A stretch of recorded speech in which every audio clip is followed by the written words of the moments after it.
A lot of us indie filmmakers drastically underestimate the level of detail that needs to be put into art direction in their films. Everyone's always worried about like how to shoot it, but really it's what you're shooting. And I think that that's just super downplayed. I think people are not worried enough about what they're shooting. And I think that the art direction is, in my personal opinion, more important than anything for indie filmmaking.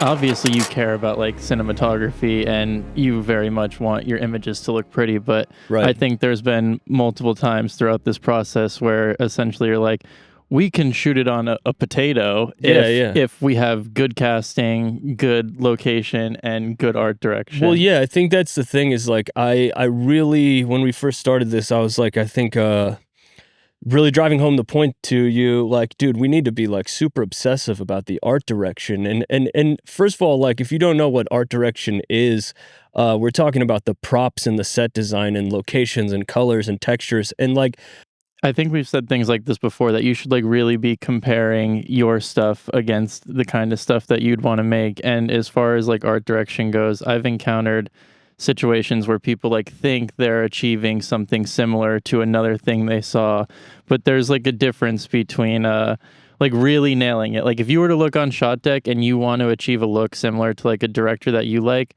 look at the things that they've shot in their like set decoration, and if your walls aren't relatively similar or it's not as built up as theirs is, just because you have like an item that they had or you think you're hitting a similar vibe, it needs to be like pretty spot on to what you've seen other movies achieve. yeah, and just so you guys even want to listen to whatever the heck we're saying right now, we picked three of our favorite set design situations that we did in this movie. One of them would be, in my opinion, I really like Tweez's house.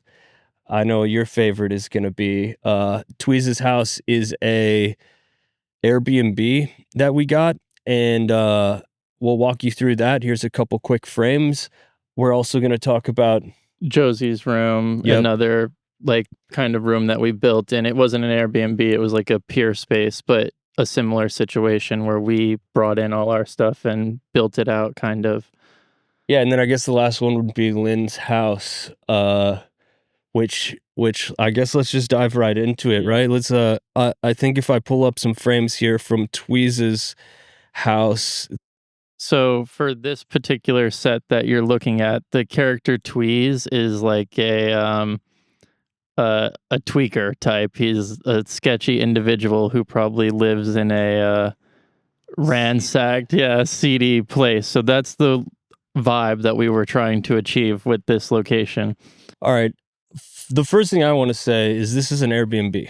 Yeah. So this Airbnb is like some guy's house, right? Or Yeah. yeah, and all right. You can't just like go on Airbnb and like go into some check into an Airbnb and then bring a U-Haul full of items and fill it. Well, that's exactly what you can do, but you have to message the person. Like what we, you got to think outside the box. So we got on Airbnb because Pure Space doesn't offer real houses, really. I mean, they do, but not the type we wanted. Yeah. We probably scrolled like 100 pages looking for we're looking for good walls and floors because we know that we're looking at windows because we know that we are going to go up in here and change everything else with a truck full of furniture. Everything you see in this frame we sourced and brought in there ourselves. Everything. Was like maybe like one item that was already at the house, but Yeah, maybe. so what I'm getting at is you can just rent an Airbnb, send a message, tell them the type of crazy things you're about to do in their house so that they know what's going on. And if they approve it, you can do it. And Or also, that's what like, we did. maybe you don't need complete full disclosure. I don't know if we let him know we were building a crack house, but No, but we told him we're making a movie. Yeah. He asked what kind of movie. We said Yep. we really like the Coen brothers. He was like, "Oh, I really respect that. Like, I'd love to have you do it at my house. Be careful." And so, literally, what happened is we checked into this Airbnb and we started moving every little thing that existed out into the garage. Take pictures first of where everything was beforehand, obviously, so you can put it back. Yeah, and we had a U-Haul with all the items that we got that we brought there, and we started loading them in. And so, Dean, I guess just talk broadly about like where do you get most of the items? Oftentimes, like when we first started this whole movie, I used to make music videos, so I had been in Atlanta going to things called prop houses, which are like places where you can rent all props and things that you want. It's like a big giant warehouse that you could drive a golf cart through, and it just has sets from like Egypt and New York and airports and whatever, any item, a cell phone, a little phone, anything you would need, you could get from these places. We live in Tampa Yeah, where there's no prop house. if you live in a place with a prop house, I guess you're lucky and you could probably just turn this video off because that was not the experience we had Well, no, you necessarily. would still need to have taste, Yeah. and that's the real question that I think anybody who's watching this, like, they'll get the idea here that like, okay, I need to get items, and I think there's a couple questions that I would have if I were them, and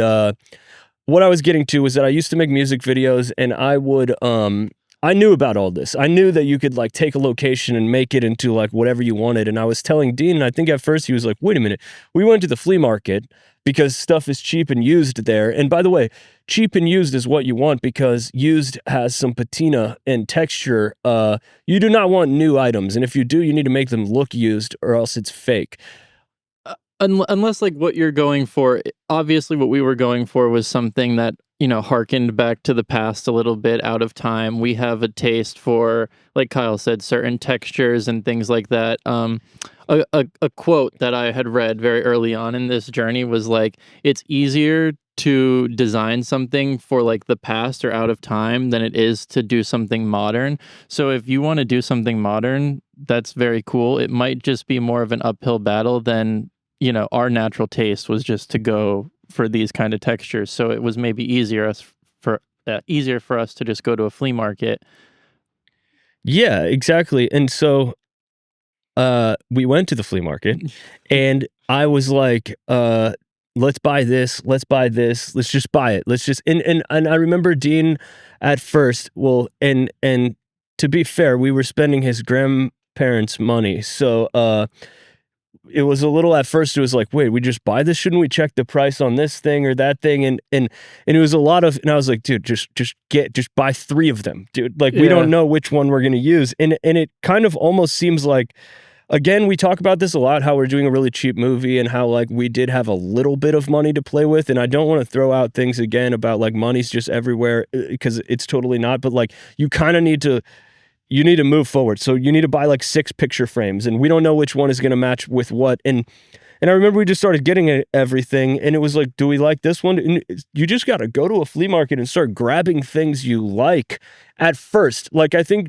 you first needed to be open minded to the fact that like, dude, this is a bit endless, and like spend the money, get a lot of items, Yeah. get a ton of stuff, way more than you. Are there rugs here? Is there furniture here? How many furniture? Is that furniture better than that furniture? Is that furniture costing more than that one, but is that one better? Get that one. That one's way better, dude. That says, who cares about the price of that Yeah. thing? It's like, but dude, the money, screw the money right now, dude. We need to get the items. And like, yes, you do need to budget and everything, which we were doing, but like, Well, that was the first shoot as well. I think what I ended up learning is that the things we were going to spend money on basically always just boiled down to location and set design. That's where most of our money went. So I think after that first experience, knowing that that's where it was best placed, I opened up to the fact of just throwing stuff in the cart. Like, and again, that first time I was concerned about, oh, are we even going to use this? Yada yada. By where we're at now, there I buy so many things, and half of it sometimes doesn't even get put in the shot or whatever because we use something else, and it's just chalk it up to the game, I guess. You know. so Yeah, exactly. He's talking about like a lot of times we'll buy items and like we'll set up this scene and then I'll set up the shot and that item isn't even in the shot. And it's like, bro, I got this thing, and it's like, dude, this is the shot. That helps the story with the actors. You know, that helps the world. That helps the vibe. That helps us. It feels cool. Like That's it's there. another, I don't know if this is already a thing or if it's something that I made up along the way, but I came to realize that I think maybe if you're going to buy things for your film, your production design, you'll buy like the couple props that you know are going to be in the shot. I've learned that the things that aren't in the shot or that don't get seen are almost, if not like just as important, more important than the things that are in the shot, because of what Kyle said, that it just helps build the world and helps the actors feel like they're Yes. in a lived in real place. So like there might be a pile of board games or a stack of porno DVDs or something that won't ever be in a shot. But if the actor walks over there and sees it, it's they maybe understand more of what's going on and where they're at. And it Like, makes me feel good, I guess. yeah, like the overarching point that we're like making here is like, I think people think they need to go get like, oh, we're gonna need this. We need the thing, you know, he's cooking, so we need a pot. We're gonna need a fork.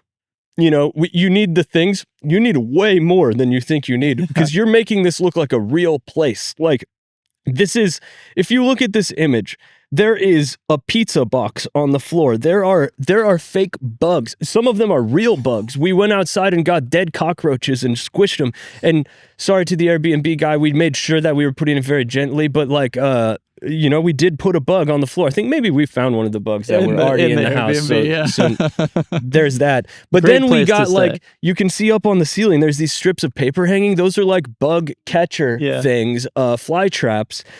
Like, you know, every action figure, every picture, there's this gator head on top of this speaker that's on top of this. We have a fan, we have a lamp that is turned off because again, you're making a realistic world that is very in depth, and people are hoarders and they have a lot of items, and like it is not as simple as like, well, I got a blanket and I got a pillow and we're ready. You Yeah, know, you gotta really. their TV is on a lawn chair just sitting in the Yeah. middle of the room. I guess, yeah, just let's keep looking at this. On this little table, we can cut into some close-ups now. You see the wide, but yeah, let's go into some of the close-ups. We burned the shit out of this couch, right? Yeah, I Because think that's like, I don't know, you hear so many stories of people, you know, falling asleep with a cigarette in their mouth and lighting their house on fire, and it was just a funny thought that like, what if this has happened to them multiple times, and then what if you don't get rid of the couch and that's the yeah, it's only like you couch don't just need a couch. Like you need a couch that has that texture, and then you need to burn a hole in it, and then it becomes more. You can see here we have like this glass of blue juice. There's like a plane, you might hear it, but there's a glass of blue juice. You need like liquids, you need foods that they were eating. You need, you know, crumbs. wardrobe is a whole other thing that we'll get to. It's kind of overlapping here, but like, yeah, we have crumbs, we have picture frames on the floor, we have, you know, little knickknacks and a beer can on top of this stereo that's there. And you need things for the foreground and the background, and then again, Dean does some things that, you know, like I said, I've done this before, so I kind of knew what was up. But Dean does some things that are like complicated, like you know, he's getting these race cars, but he's getting like a ton of race cars. And then for the TV, he got race car stickers. And he's getting these race cars, which I'll let him talk to you about this because this is his special skill.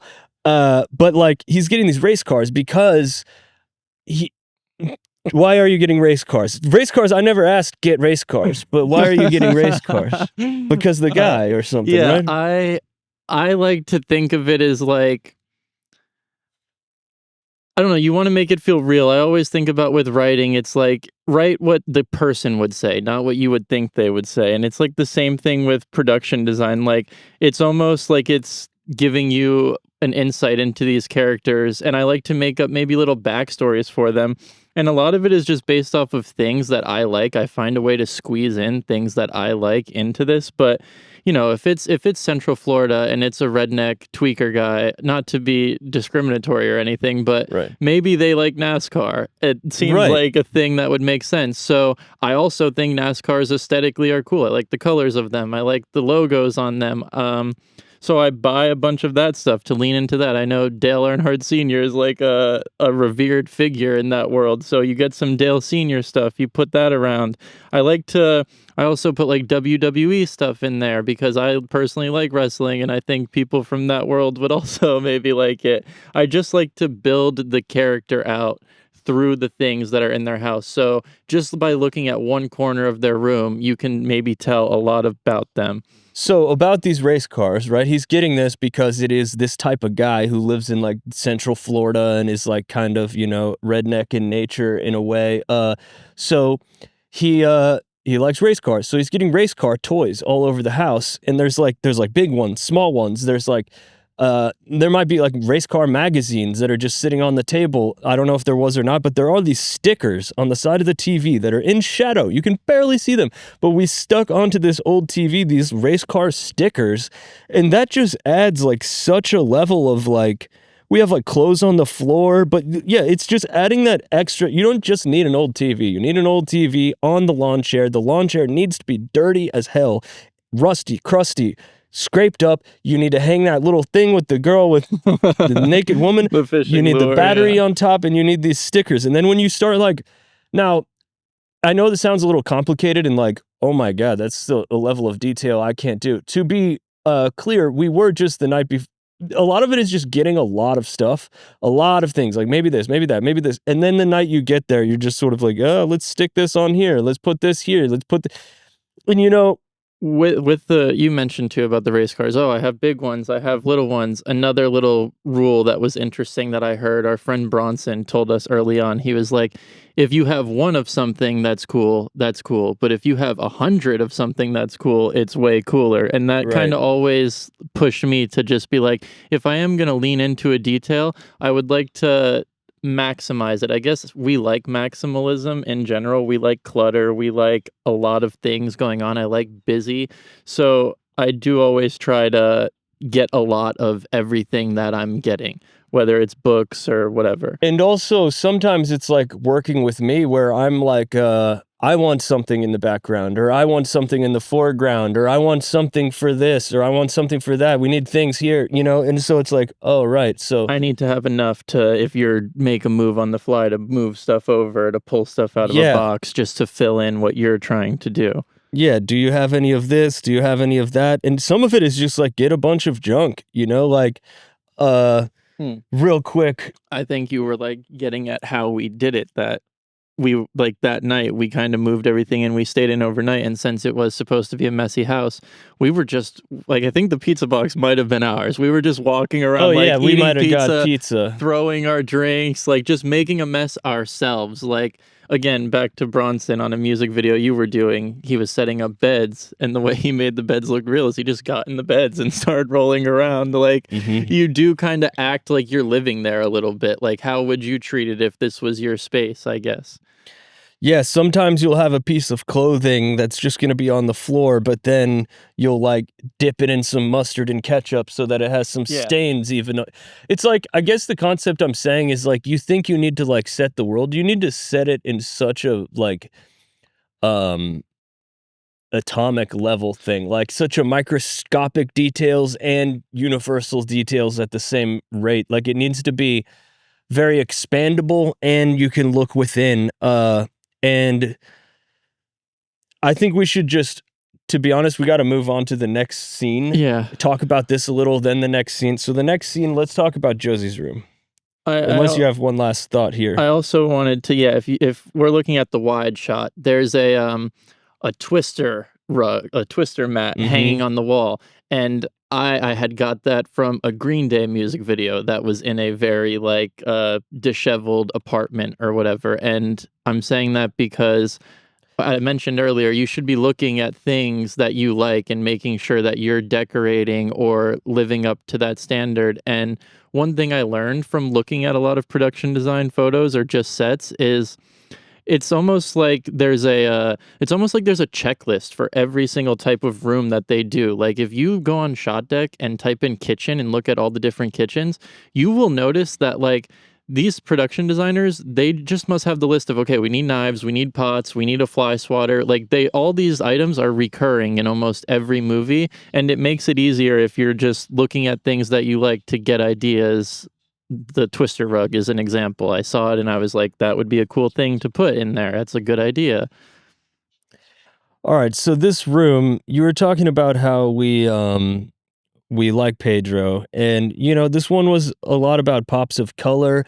Pedro does a lot of things with like reds and greens. Like we can maybe put up a couple of his frames here. You can Yeah. see like from him we got the idea of like taking toys. We got the idea. I like when I first saw him. I with art direction and the conversation. Like first of all, I'll say that like Dean is very talented with it, and but I will also say that like I think I do have like a You have an extremely good eye for what is a yes or a no, I would say. well, that, and also like I have a big liking for that. Like I think I like a lot of people like I don't know, they like thriller movies or like stories or like certain types of comedies or whatever they like. I think it's not just about cinematography for me, but mainly that's what I like is like good looking movies, but I really like good aesthetically pleasing movies. It tickles my OCD in a way where like Wes Anderson, when I first saw him, he blew my mind.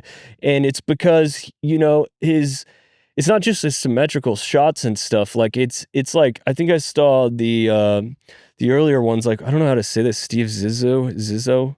Yeah, But that Zissou. movie, is it even Steve? Yeah. That movie was incredible, and it's just the textures and the fonts that he uses, and like everybody talks about all this, but like it was one of the first directors that I like looked his name up because I was like, man, Who did this? it feels so interesting. Like I want to know who made this art. It's not just like a movie director to me. It's like a physical like artist. And then I don't know if we like pop it back on the screen, but like that TV shot on the chair, and you were like, "It's this chair, it's this TV, it's the sticker, it's the battery on top." I just watched a movie, A Z in Two Knots by Peter Greenaway, and like some of my favorite shots are when it's just a side table next to a bed, and the shot is just the side table, but there's a stack of apples, green apples, and then there's a green picture frame that matches the apples. Like that's almost better than any story if it's just a shot that is well placed and the colors are right. It well, does yeah, tickle that's the thing is like when you first told me about Pedro, uh it blew my mind. It was like the next Wes Anderson for me. It was like, oh my God, this guy, he's really good with red and green. Like this guy is really, he's using very dense colors. He's using paintings and things that's kind of like leaning into like the what is he from Spain? Yeah. So like the Spanish uh Their aesthetic, their thing. culture, yeah, whatever that is. But it's just like he'll have like, it just, again, I keep saying the reds, greens, and toys, but like his furniture choices and like his Patterns. taste Yeah. is just so like zigzaggy and like how would you say his taste is? It's so like vibrant, dense, color contrasty. Like it's not Yeah, like the teal and collage. orange color. It's like so like I don't know why I'm saying zigzaggy, but like it's It it's it's like worked. those patterns of like 90s style like or 80s style like poppy, like, anyway, he's really good. He'll have like a mural on a wall that's like just big what was it, lips or something? I don't even Yeah. know what it is, but like I don't he you got to just look at his frames, and then you got to look at Wes Anderson frames, and then you got to look at we also looked at a lot of Paul Thomas Anderson stuff, which is not, or like Robert Altman, which Well, Paul Thomas Anderson was looking at Robert Altman. It's yeah, like, yeah, yeah, and like they were all probably looking at each other stuff too, yeah. but like His stuff isn't so like zigzaggy or like whimsical like Wes Anderson. His stuff is more like real, but Well, when we there's get that too. to Birdie, we can show Magnolia and how that. But Well, I don't even know if we'll get there. But let's stay here in this room. So this room has a lot of Pedro stuff. It has a lot of. I guess say what you want to say about this room. I think yeah, I'll just let you talk about I this. would like to.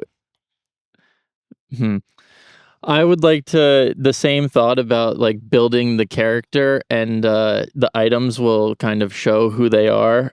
Uh, One of the characters in this scene is in a wheelchair. So I Pedro obviously has a lot of I don't know, figure, body, like it's a thing that he likes, and, since this girl was in a wheelchair, I was just thinking, what if she was just obsessed with, like, the human body, you know, due to whatever is going on with her, whatever, and Mm. they're also there's, like, a sapphic relationship situation going on in this scene, so I was just thinking, "Okay, she's obsessed with the female body, it's a thing that she likes," so my girlfriend painted this painting in the background of this woman with her legs spread, and then there's a mannequin and there's all these in the background there's this Barbie doll house and in the Barbie doll house is all these Barbies doing And so you thought you did all these were bodies yeah, I try because you thought had enough yeah, my thought was she had a she body problem that she was interested in bodies. that was I my didn't even ever knew that. I just thought you were buying a lot of Barbies, and I was like, interesting, you know, like but because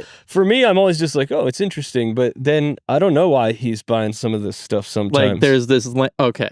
Also, obviously he mentioned prop houses. In our situation with no prop houses, there's like it's probably self-explanatory, but there's 3 like routes that I've ever went. It's like buying things online if you're trying to get hyper specific, going to thrift stores and flea markets, which I go like all over Florida. I'll drive 2 hours to go to a flea market just because I've seen everything at the local one or whatever. And then the third is you can build your own stuff, which is probably my favorite part because that makes me actually feel like I did something, but the Barbies, I took that motif and really, like, stretched it, I Yeah, guess. like the cake. The cake was fun, yeah, I took these little dolls that I found that were nude, and I stuck them in a cake, and then I epoxied the cake so it wouldn't rot or melt or anything. Mm-hmm. There's a lamp that it's, like, one of my favorite things. I found this glass ball lamp, and I realized I could, like, unscrew it, so I just got, like, 50 Barbies and ripped the heads off all the Barbies, and I filled the glass bowl of the lamp with the Barbie heads, so instead of it just being a clear lamp, it's this one filled with all these heads that are looking through it. Right. And you know, yeah, I guess that's a good point. Like we're showing you these frames, and you're just looking at it and you're like, these guys are rambling, but like, uh, yeah, a lot of this stuff is custom made, like really, really custom made. And him, Dean, and his grandfather are like painting things and building things and making all these things by ordering all these things. So like, Yeah, I have, like, my own art team of me, my grandfather, and my girlfriend. She'll do a lot of painting. My grandfather does, like, a lot of the, like, carpentry. He'll build, like, crazy things for yeah, us. and I think that's the thing is like again, it's not just get an item, it's like what can be crazier? And oftentimes it'll kinda work like that, it'll be like Dean's, like, collecting stuff, he's like, "What do you think of this? What do you think of this?" And I'm probably just, like, the most annoying situation because 'cause I'm always like, "I mean, yeah," or, usually I'm like, "That's crazy, it blows my mind, I don't even know how to respond," or I will say, "I think we can do better," you know? And I'm always like, "I think we can do better," until I don't know how to respond because I'm mind blown by how good it is that Which it's always nice to have somebody to, like, hold you accountable. Because I think maybe even myself, you know, I'll be going shopping for a week and just it's like, "Oh, I'm at my wit's end," but it is nice to have somebody like, "I think we can get more," or, "Maybe we should do more of this," and it pushes you through, and then you end up finding that breakthrough or something, and it does become worth it.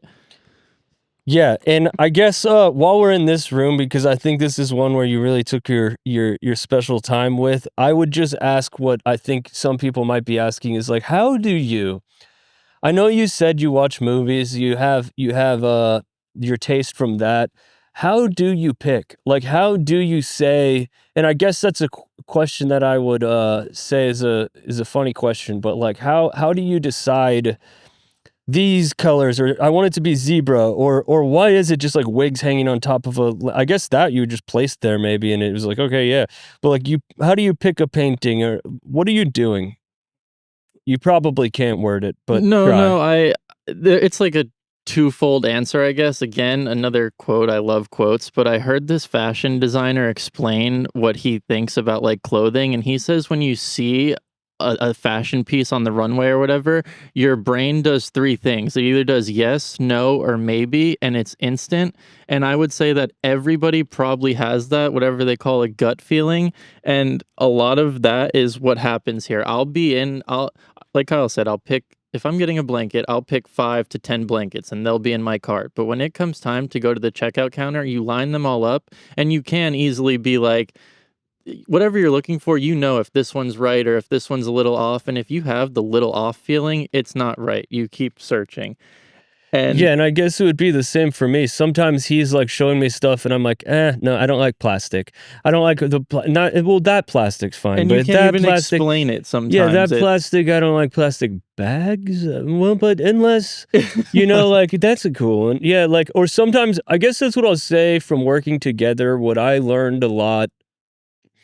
You think as a creative person that you have the sauce, right? Like you think like what's up, and you think like, no, this, that, no. And like at first I would say that sometimes you were bringing me some stuff that I was just like, oh no, I do not like that pattern, I just don't like it, like no, no, no. But then you would show me a movie later and I would be like, that movie's so good, oh my god, and it's just blowing my mind. And then I would see that pattern and I would be like, damn, you must have seen that pattern.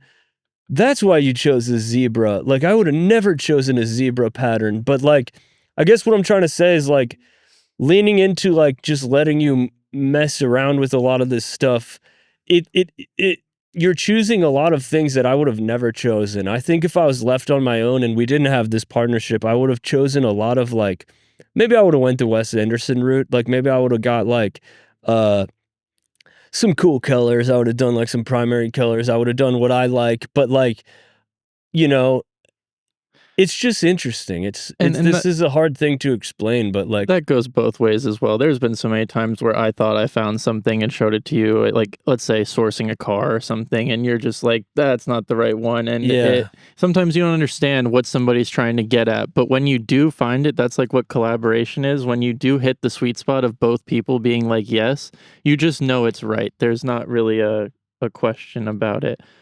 Yeah, I would say that I really like, classic nostalgic, like I like weird, crazy things too, but, like, also classic nostalgic, and, I don't know what I would call yours, maybe in between all the time, like, it's I think I like color, I guess. Like, I think that's another thing you asked too is color. How do I decide that or what I'm going for pattern wise? And that kind of changes based for on the last movie you saw. yeah. Yeah, pretty much, like, I don't think we're gonna actually be able to properly articulate this. I just wanted to try for you guys because I feel like if you're watching this, like, that's what you're really hoping to get out of this is, like, us to seriously try to tell you how we do this, and, we're trying, we're trying our It best it here. kinda comes naturally though, like, if you're going for a Pedro situation where it's just color pops everywhere and there doesn't need to be any monochromatic or any sort of thing going on, you just pick anything that has it'll all blend eventually, or maybe there's another room where you're trying to really hit blues, and then, those things just come to me as I find an item. I'll find something that will tie the room together, and then I build around that. Usually there is a like north star of the set and everything kind of goes from that, whether it's Right. yeah, I What was the last room we wanted to talk about so we can keep this video less than 2 hours? we can do Lynn's house Oh, Lynn's house. if you Alright, wanted yeah, to. here we go. Lynn's house. This one I have some stuff to say, and then I'll let Dean talk about some stuff that blew my mind. So This is kind of your like. I think this is what you were waiting like the whole movie to shoot though to find Lynn's this. house. Yeah, I obviously love wood. All right, let's start there. I love wood because wood has a rich tone, it's natural, and it is nostalgic. Could be from the past, could be wood is awesome. So you Obviously, can you can see explain that. we have this wood wall behind us. We had a different wood wall in all our other YouTubes, and like I have like this yard. We tried to shoot out in the yard today, and I ended up shooting on the outside of the wood house because it's just hard to beat. So like you know, in Lynn's house, I've always wanted to have a house. You know, we got multiple places that had like wood walls, but let's just talk about this concept. This is a vintage house that is whose house is it? It was Jack Kerouac's house in St. Pete. It's now like a museum And he or was a famous author. yeah, Yeah, poet, so beat I was on poet. Instagram one day and I saw like this, I don't know, TikTok. I guess I wouldn't have seen a TikTok, but I saw an Instagram reel where a girl was like posting about this house, and I was like, dude, this house is awesome in St. Pete. And we, you know, you got to have like the balls to like just send a message, and you message the guy, and the guy was like, oh, you're making a movie? Yeah, we do want artists to come here. $250, okay? $250, and he said we could do whatever we wanted in this house. The reason this house was so good was because of two things: wood, nice floor, three things: wood, nice floor, and wallpaper. And this kitchen is just like, let me show you the pictures of this house on the website. This is what the house looked like, and then we didn't have to do as much to this because it was like, let's just bring items. But that's the thing, you're really looking for like art direction isn't just the items, it's also the walls and the floors, Yeah, and you that's the always say location. good bones. Yeah, That's good bones. Yeah. And like sometimes we'll get a location where it's like, you know, it's just there. Like it's just we went to this building and it had such a nice like the orange the ice cream shop. yeah, we could put those frames, but there are things that are already designed, like this ice cream shop, this shell shop, and this inside of this Victory ship, this merchant marine ship that we shot. These are all three locations that we didn't have to design at all, that were just already there. Yeah, and I think about Lynn's house, what I want to say the most is like that wood was just so good. The location, now this is a little more in lighting and blocking, but it had windows which would just work so good.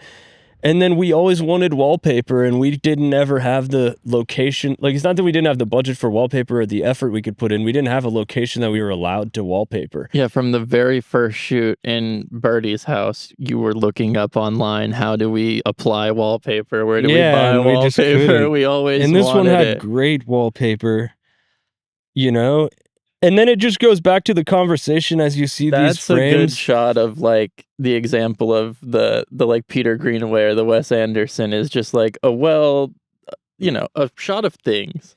Yeah, yeah. Well, so what I'm saying is like in a video, you know, I mean in a movie, you're gonna need inserts as well. And I guess what I want to say about this one from my perspective is like, all right, the bones were good, the walls were good. We brought in our items. Obviously, this guy's an artist. You know, because you've been telling them, because he's an artist, he has lots of colors, he has paintbrushes, he has weird items, he has The this, he has character that. in this part of the film Yeah. isn't. And there's two things. In here, there's very good handmade items. Dean got these like medals and trophies made, and they, you know, they say this. You can read this for yourself, but it says the ultimate master of his craft who has only made the most amazing works of art. And It's a joke. you know, it's a custom made thing that's like it adds a level of dimension and detail to the story, and it's like, oh, this guy would have this, and you got to be just so OD on how far this goes. And you know, I think that's the best we can say. Like, I think we made a crazy thing, dude. I think that like trying to describe this tower of items and stuff is let's show him this thing. Like, this is another good example of It's like kind of hold on to it's you been pick it up, I'll hold your mic. it's been used on a shoot and then put in a car, so it's rather things have Yeah, broken things have off, broken, but but here's a prop that we made that like I guess I should stay talking in this mic. Okay, so maybe you could just put it on our laps Yeah. and then we hold it up a little higher. This is a heavy thing, but it's a prop that was made, all right? And this prop, yeah, can you like maybe pick it up a bit higher? I don't know what the frame is, but just to be sure. I'm skinny. All right, so you can see this beach. It's a crazy thing. This prop is insane. All right, you could put it down again. Maybe let's show the camera. Like, nah, that's impossible. You could put it down. Do you want to do like the thumbnail situation? Yeah, let me show the camera. 1 second. This is my mic. That's your mic. Okay. Is this gonna let us show? I don't know. Let's just take it away now. Okay. Oh, hope for the best. That's your mic. This is mine. All right, so we showed you this prop. This prop is designed. This is where we worked very well together in coming up with something. I am doing a lot of the DP work, and I've been like in the creative world for a while and with cameras. And I wanted something just for the foreground, because obviously foreground is nice. And so I was thinking, like, what would be really cool with depth in foreground and like putting something in front of the camera. And like, look how cool this is. He made all these little miniature beach, and he has all these little beers and like items and, you know, surfer guys and beach chairs and umbrellas, and it's all sandy. And look what he looks like in this frame when you put it in there. It's incredible. And I think that I hope that that's what people actually feel when they eventually do get to see this thing we've been working on for years and years. Is I hope that they are a little bit not a little bit, very, very, very impressed by the amount of detail that was. That'd probably be a good compliment if they were like, that art direction, and that I don't even think they'll know how to describe it, but it is art direction.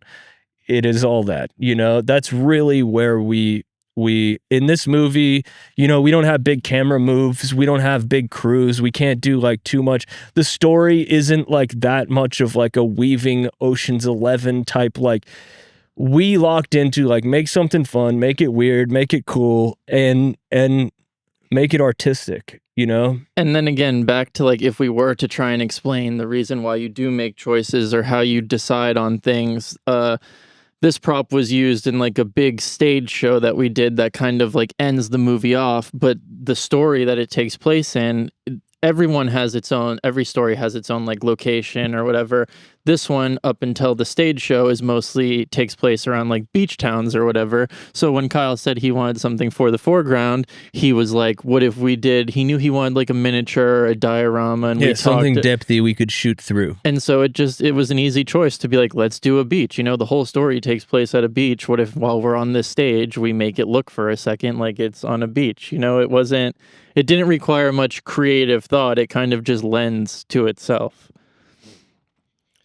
Yeah, and I would just say also, like, the last thing about this is like, don't downplay what a little handmade thing of plastic items looks like on camera. Like really just just make a little arts and crafts, you know, have fun, do this, you know, like buy the items, go to the flea markets.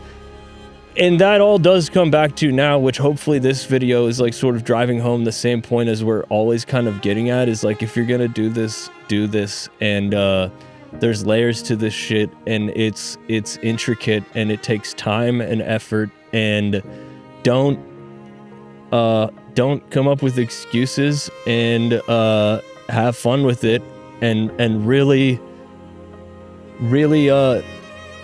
do a lot of layers. I think if there were to end it, if there were a couple rules for if you were watching this to be like, how do I do production design? It's like, get more than you need. The things that aren't going to be seen in the shot are more important than the ones that are. Give the actors something to play with. Give them a world to be lived in. And, you know, use your influences, use your references. Don't be afraid to kind of build upon things that you already like or incorporate things that you do like. Just do a lot of it. Add a bunch of things. It will work out in the end.